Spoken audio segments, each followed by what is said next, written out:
Welcome to Taxbytes for Expats, the top tax tips you want to know as an expat. The podcast is here to help answer the common queries and concerns expats have when moving to or from Ireland. Complex taxes explained simply.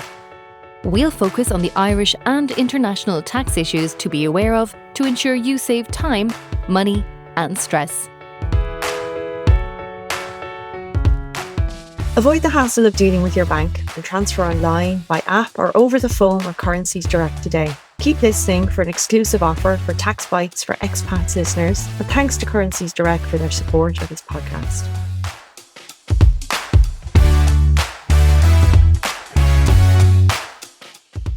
People must get stressed in the middle of this. How do you help clients stay grounded when they're going through this process? Giving them the space to do it rather than shying away. So for a period of time, I'm someone's number one in their speed dial. And what happens is there's this real intensity when you're working with people because I'm the first person they defer to. So when we speak with people, there's a few things. I suppose the other thing I try and do booking the trend from agency is when someone works with us, I tell them how they're going to work with us rather than, let's say starting off by saying, okay, well, here's the fee. Here's what you're paying for marketing and making it seem a certain way. I say, no, this is what works because this is how we know what works. So when you work with us, we have a private channel that we use with them where it's only them. So let's say if it's a husband and wife or a couple or brother and sister or whatever, they're put into an individual group just for themselves, myself, and then anyone who works with me. They basically deposit any concerns they have throughout the day. So if they have a family member who has an opinion, it gets thrown in the group. If they've had a tough day where they're worried about something, it gets thrown in the group. And then what happens is I can pick up the phone and have a conversation about what they're going through. Because with property, generally, it tends to be, well, they're selling this, but I have this going on this side. They're both intertwined. So if you have a great day, let's say we have a great conversation. Our conversation now impacts the conversation you have after this. If it's with a stakeholder, a client, someone in the business, or your other half, that plays a role throughout 3 to 6 to 9 months of people looking at property. So what I always say is important is I'll be the one that can handle all the conversations. And that could be that someone's lost, they've had a terrible time at work and they feel shaky in their kind of disposition of what they're going to do. And then I just say, everything defers to me, and then we'll find that answer. And the idea is just to be able to give them an outlet to outsource the thought process. And that can be, I've had calls when I've been in the west of Ireland. We were talking before that I was in the west of Ireland, and I was down on this beautiful beach, walking up and down for 2.5 hours because I had a client who was having not a breakdown, but not far off. And they just needed that time and they needed me. That had nothing to do with the house and everything to do with what they were going through. Wow. I remember, I don't need to remember this because I think it's quite well known, but it resonates with me. Someone said to me before, you've got a couple of life events that are monumental. Having a baby, moving internationally, and buying a house would be statistically, 3 of the most stressful things you can do. What's very interesting for expats is they do 2 of those things simultaneously often. They relocate internationally and they buy a house. And the service that you're describing and the way that you deliver it, what it actually tells me is that you're absorbing some of that stress. What you do goes beyond that. Talk me through the practical sides of the service that you offer that go beyond that fantastic service, which I just think is not enough people offer, of actually helping them close a deal. Because you can be stressed all day, but until you actually get the keys, what's it been for? Completely. Well, I think a lot of it is actually about belief. So it's actually almost a startup mentality because when you're working with people, there's going to be challenges and setbacks. And I'm often the one that has to give the pep talk. I'm the one that pulls the train up the hill. So if we're bidding on something and it doesn't go right, I don't do pity parties. I acknowledge that it's challenging, but then I also ground them in reality. So I've had conversations with people and we had a disappointing result in a property and they were standing outside and they got very down on themselves. And I'm standing talking to this person and I said, this person beside you is alive and well. You've got family who love you. You've got a great job. We have opportunity and you've got money to buy a property. These are the 5 things that will outshine this particular one thing. So let's get up and get on with it. So when you're looking at that side of it, a lot of that is that startup idea, which is you just have to keep going. You just get up and you get on with it. So it takes a toll on me sometimes that in the moment I'm the rock and I'm the one that you can rely on. And then 6 months later in a queue in Starbucks, I kind of get absolutely jaded because something happened months ago that's taken a toll on me. Yeah, you're absorbing it. Hugely so. But I think when you look at the role that you're playing in someone's life it's very like a parent. And what I learned about myself when I went on, did my own business, I basically got an assessment done. And the wonderful thing about it was it wasn't a Briggs Myers. It really looked at, I had a really long conversation with my business coach.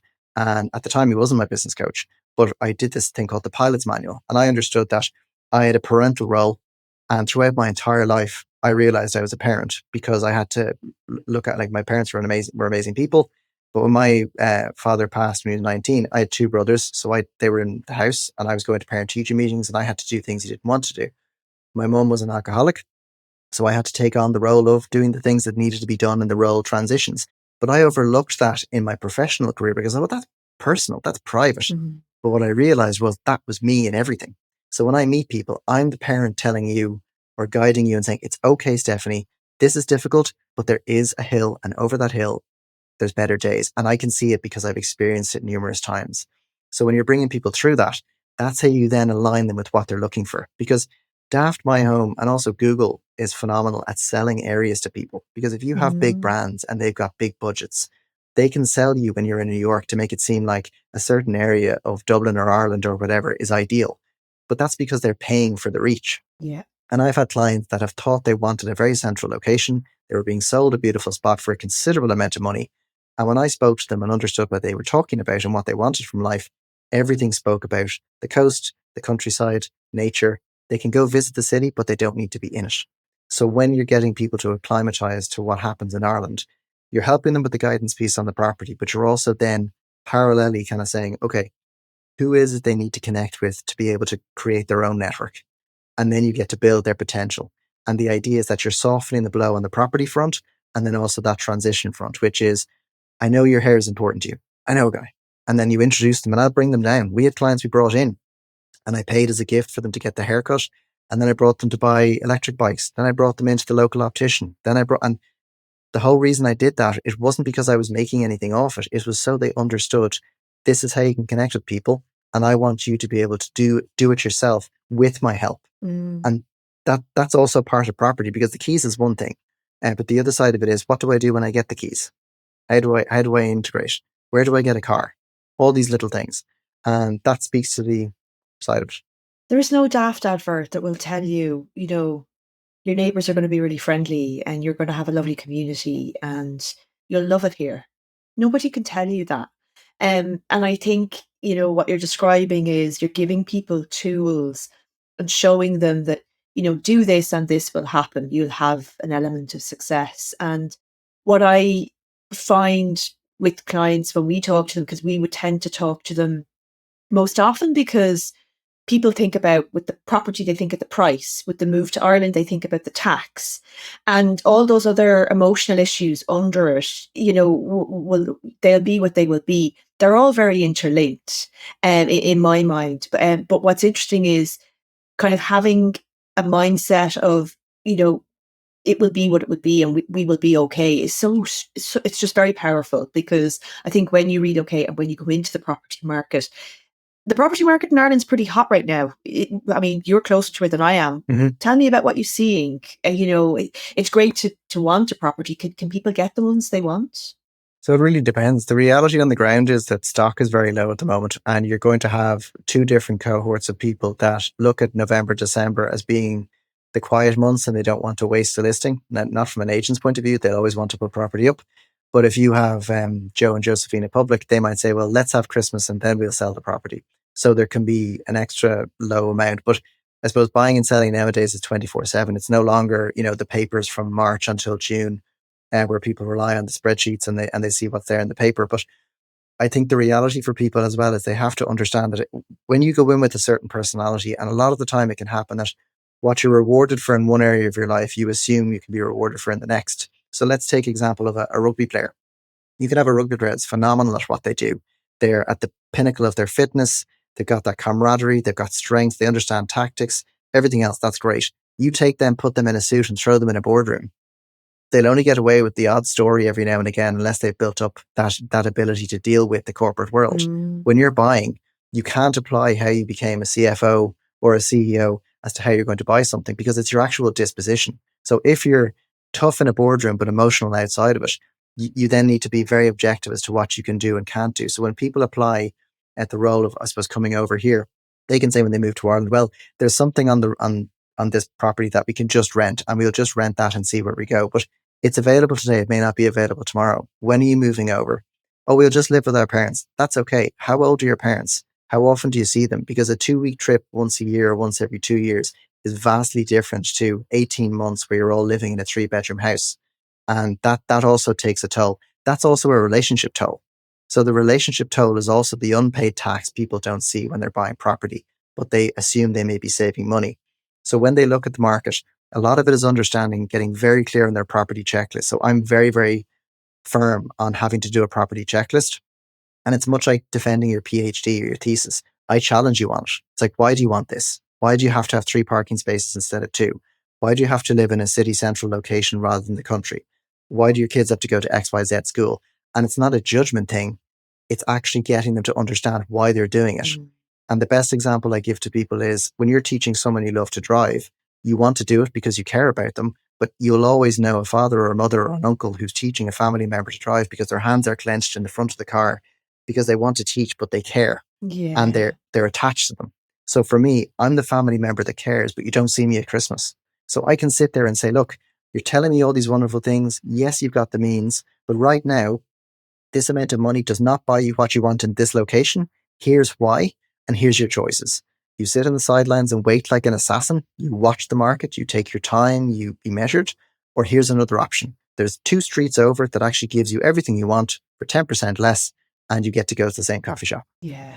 And I don't have a dog in the fight. I don't have to sell you the property, but I'm just giving you the opportunity to think a little bit laterally as opposed to just be too dogged in what you think you want. And oftentimes people look at it in a very linear way of, I'm moving home, I'll fill a trailer or fill the, get the travel company to pack everything up. I'll rent somewhere near the family and sure, we'll see what happens. Doesn't work like that. Why doesn't it work like that?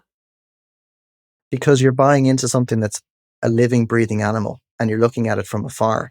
So I could look at the New York Times online.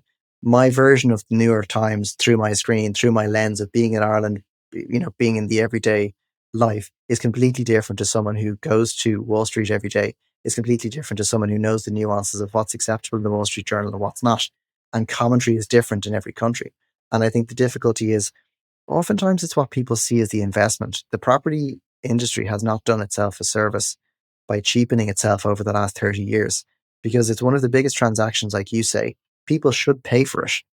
But also, agents and those in property professionals owe you the time, much like a surgeon, to talk through what's important and what you don't want to hear rather than what you do want to hear. Because typically estate agents, if someone came in, like I've had it in the past where someone wanted X amount of money because they might have been in debt, but guess what? The house isn't worth that. Yeah. But then you're seen as being pessimistic. If you over-egg it, you're seen as being a liar. And then if you give them the reality, you're seen as, oh, well, my friend told me I get more. And the approach I decided to take was, okay, your friend tells you this. Is your friend buying it? No. Well, then why are you asking their opinion? Because in every other part of your life, you asking me for, what does a lump on my shoulder look at a dinner party? My opinion doesn't mean anything. Yeah. Whereas in property, suddenly all opinions are equal. Yeah. So with me, what happens is you pay me first, then that turns the volume down on everyone else's opinion because you're paying me. Yeah, exactly. Focus the mind. And then we curate the entire process for you. So you're not allowed to talk to any other agents. You don't ring up and book any meetings, viewings, anything. Everything comes through us. And the reason I do that is it's one point of contact for them, but also we control the narrative. And now a quick word on our episode sponsor, Currencies Direct. If you're looking for a fast, easy way to transfer money to or from Ireland without the hassle and cost of dealing with your bank, keep it simple with Currencies Direct. Whether you're buying property or require regular currency transfers, Currencies Direct can help you save money. As a special offer for our listeners, when you use the link in the show notes and quote Expat taxes when registering with Currencies Direct, you'll receive a €50 one-for-all or Amazon voucher when you transfer €5,000 or more in your first 6 months with Currencies Direct. Registration is quick and easy, and you decide how you transfer 24/7 via their online money transfer service, over the phone with one of their friendly experts, or by using their handy mobile app. Check the show notes or head to currenciesdirect.com to register, and thanks to Currencies Direct for the support of this podcast. So that actually leads quite nicely to a question I have, which is, Talk me through what working with you looks like. You've touched on it there, but I'd love people to come away from this, and we'll talk about the resources that you have where people can go and learn more. But talk me through, if someone's listening to this and they're like, oh, you know what? Like what Andrew's saying, what next? So firstly, what we always encourage people to do is I'm on LinkedIn, I'm very active. I think it's very important for people to watch me, to be honest with you. So even if they're on the fence and they're not too sure, get a sense of what I'm about and the kind of content I put out there, because that's a free way for people to understand what I'm about. I try and be as consistent as I can. I don't follow trends, so you won't ever see me doing a TikTok dance. I tend to try and just lead with the problems and challenges I see people have. If someone contacts us and they want to get an initial idea of what we're about, we tend to do kind of a 15, 20-minute chat. We can book a call or a Zoom. If they're in Ireland, depending on where they are and what their circumstances are, sometimes we can meet them for a coffee. And the idea is to understand what they think they want, because the next stage is where they have to make an investment in a property blueprint. So what we do with the property blueprint, and it was twofold, was that I wanted people to be able to pay me for a particular interaction, basically put everything out there as if it was a confessional. So there's a practical side, which is property, but also, let's say, an emotional and a lifestyle side of it that they may not be able to share with a family member. So when they do that, they come in, they throw everything out, like someone trying to do their tax returns last week or at the end, beginning of this week, pieces of paper in bags and asking for, some sort of clarity on it. Then they meet with me, we put it all together. And at the end of it, I give them basically a roadmap that gets them probably 30% of the way there in their journey. So if they never contacted me again, they're better off having met me, essentially. And the reason I do it is you're paying for the interaction. And the interaction could be you moaning about the weather and everything else in between, and then me giving you the practical guide as to what you need. But 99% of people tend to move on from that, and they tend to want to work with us. So what works well with that blueprint is I get to understand the type of character you have, your wants, your needs, how you like to communicate, and we've built rapport. So then when people move ahead with us, we then say, okay, we've got a baseline criteria, and then we then price it based on your criteria, not on your price. So I'm not incentivized to spend €3 million if your budget's €3 million. And we had a client a couple of months ago, they had a budget of 2.5, 2.7, and we bought something for 1.6 because they didn't need 2.7.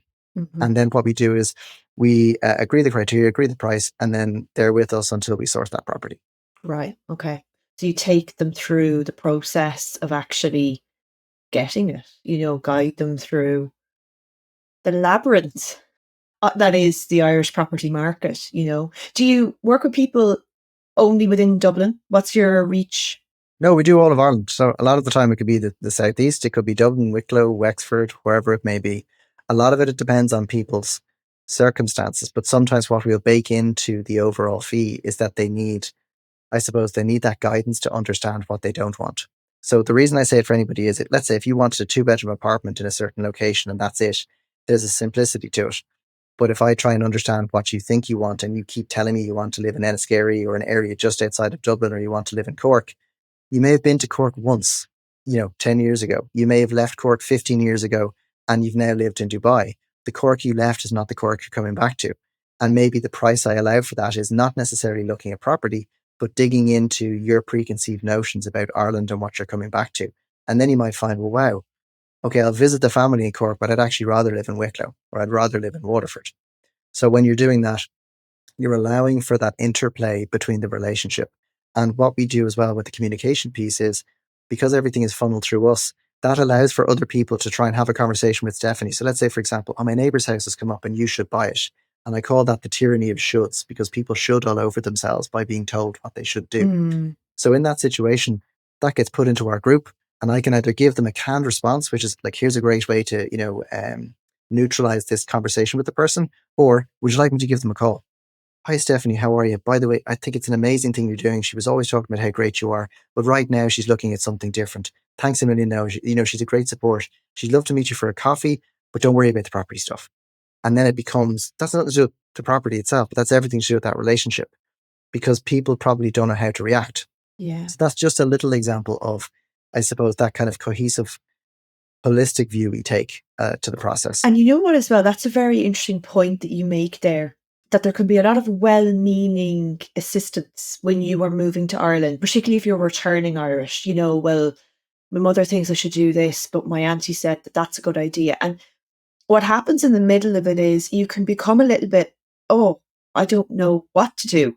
And what's very interesting is those people knew a version of you 10 years ago. They haven't lived with you for however long you've been outside of Ireland. My observation is, if you leave Ireland in your 20s and you come back in your 30s with young family, what you need and want is very different to what you thought was ideal. I mean, before we left for Australia, we had an apartment that I thought was fantastic. It would have been my worst nightmare if we came back with 2 kids, So, I mean, I'm not saying anyone recommended that we do that, but it's good that you've got somebody who can kind of help you pick your lane and stay in it. Because when you're coming back, it's very hard to do that.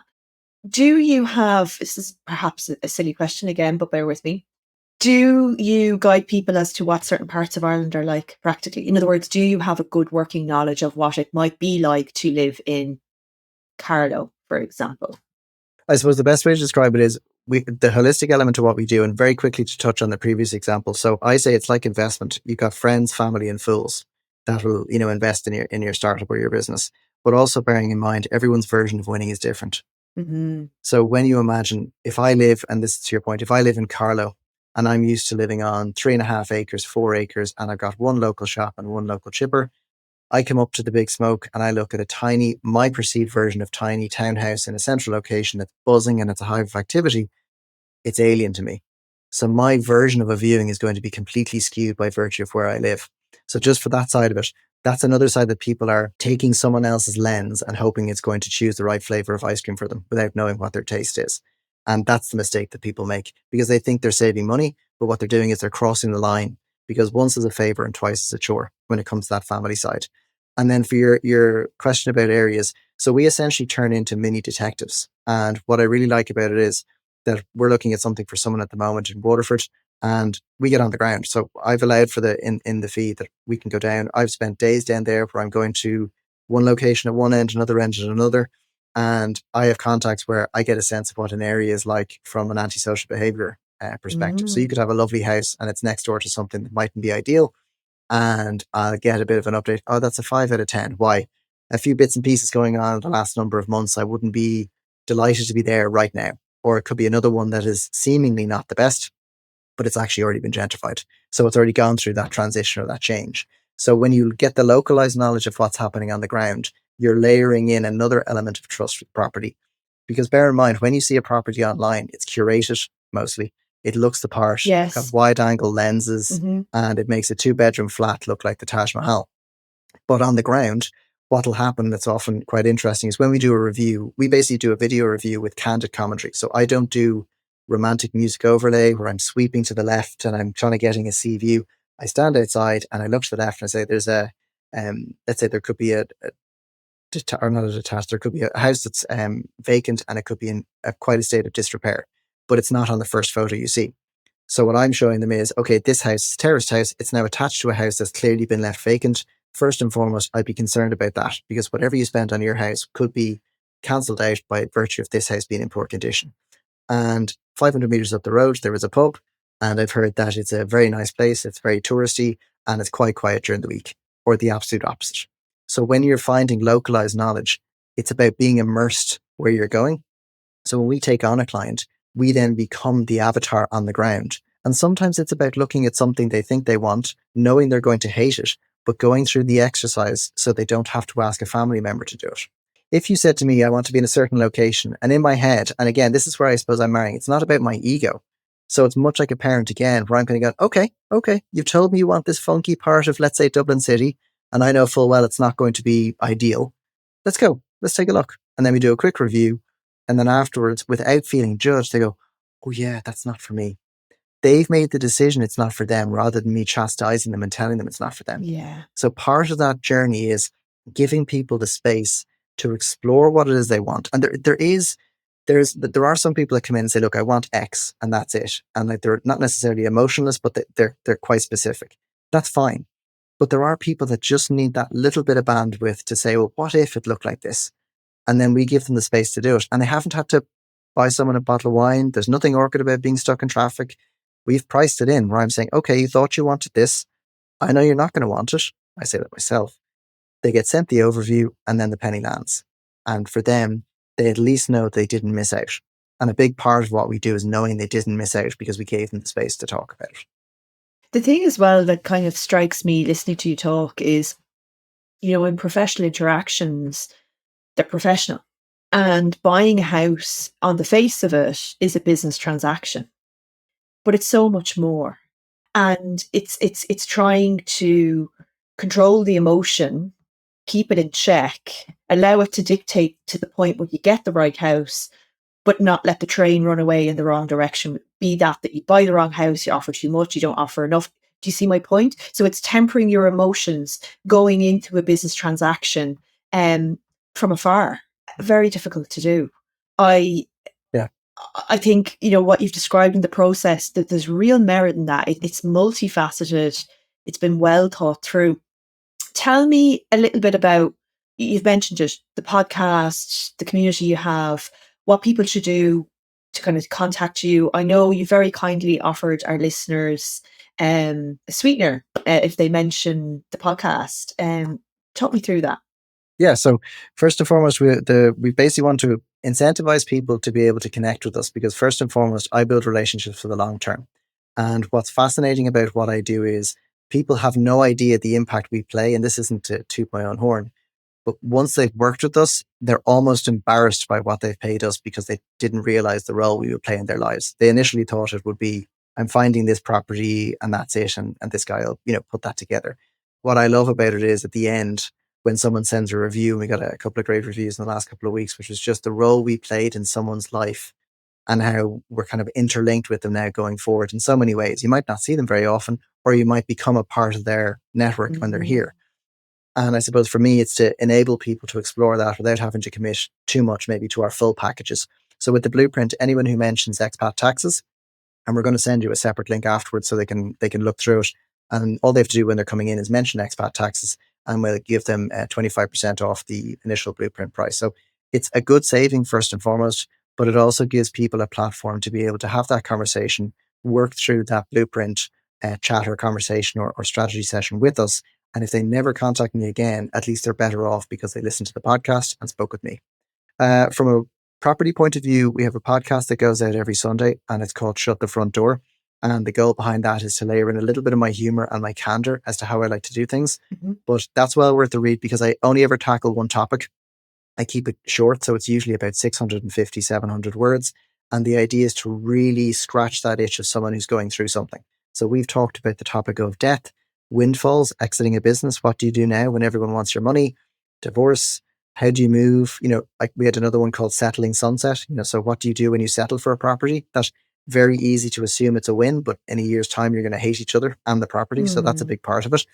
Very active on LinkedIn. And then my podcast is kind of scratching that personal development itch, and it's called Beyond Just Business.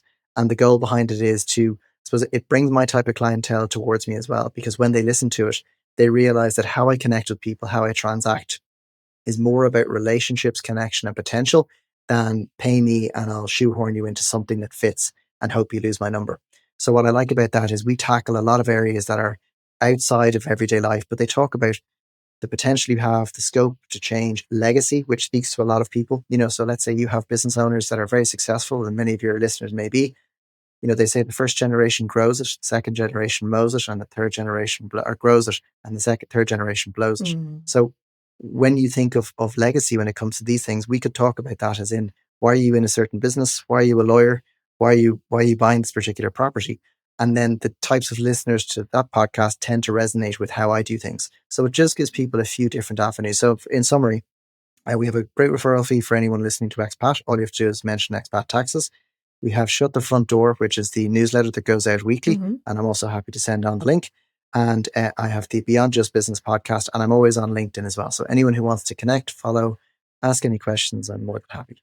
We'll put all those links in the show notes. I've really enjoyed the chat, Andrew. Thank you so much. I think there's some really actionable advice there, and I really hope anyone who's in that kind of very nervous stage of what do we do connects with you via any of those forms, the free and paid ones. And thank you so much for your time. It's been an absolute pleasure. Absolutely. Really enjoyed the conversation. Thanks again.